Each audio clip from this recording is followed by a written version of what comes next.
I've been using this process a lot because I've been falling down a lot. But you only have to get up one more time, then you fall. So as long as I keep getting up. And falling because I don't like restrictions, and I'm dealing with a lot. There's been a recent breakup as of Halloween. Suddenly, I don't get to see someone I saw daily for almost a year anymore. My tempers flared, and it's done against my will. And I learned that I don't want to beg, and I'm done with people pleasing. So, yeah. And I'm not necessarily proud of how I handled it. I did stand up for myself. So when I feel like a failure and I'm judging myself ultra hard, I shared this with a couple folks and somebody else asked me, so I'm just sharing it here. This isn't my thought creation. So number one, look at the thing you're blaming yourself for and all the guilt and hatred and bitterness and regret and betrayal and just all the things you're feeling about it. And then pretend that your screw up, when you're feeling all those things, a stranger has now approached you to say they've done the same thing. And I've noticed in this group, I've noticed on these groups that for the most part, we're here to uplift each other. So there's a lot of comforting a perfect stranger when they're struggling. So I'm guessing any number of you would comfort a perfect stranger.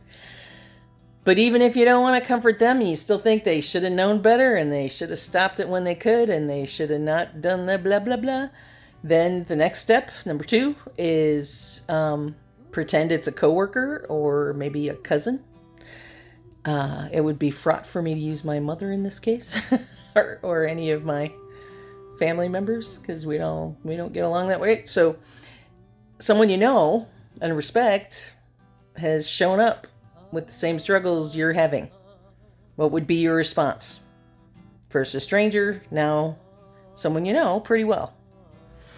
And if you're still judging, maybe consider then, number 3, looking at your best friend or child.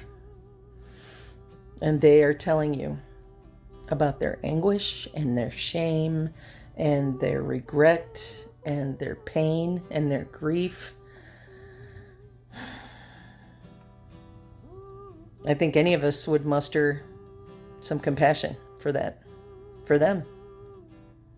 And I think we all deserve that same compassion. So the coaching that I got, the person who taught me this process, pretend a stranger has done your mistake, pretend a good person you know has done your mistake, pretend the best person you know has done your mistake, or a profoundly innocent person.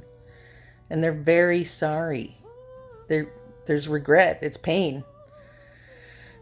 I think all of us would find a way to forgive, to offer solace, to be compassionate and empathetic, and not just sympathetic, but empathetic, listening. And I think that it's not like we can use it up. It's not like there isn't enough. So then we turn that on ourselves. Probably the self that looks like the kid would get the most benefit.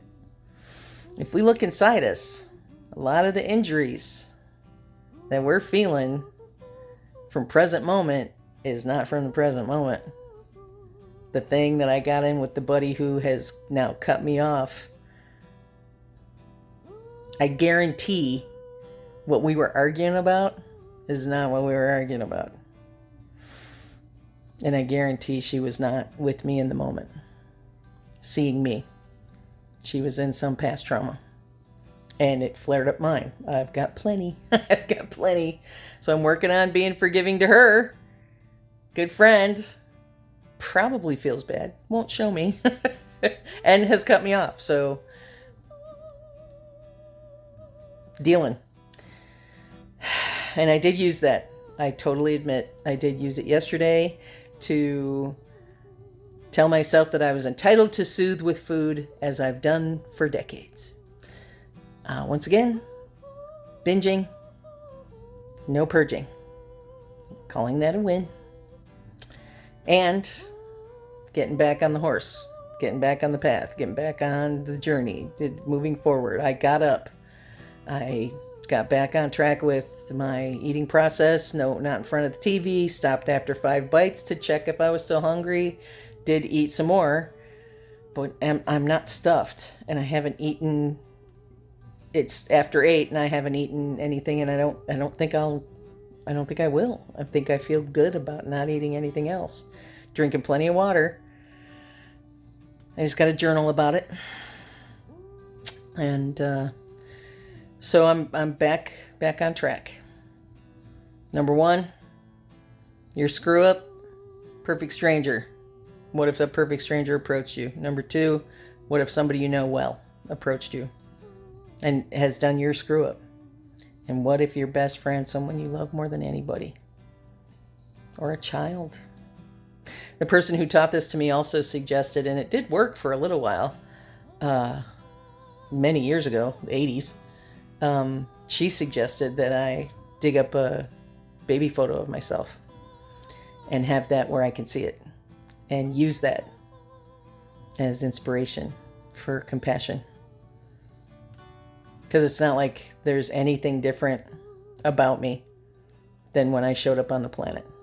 I am as whole and as perfect and as worthy and deserving to be here as I was the day I was born. I just gotta remember.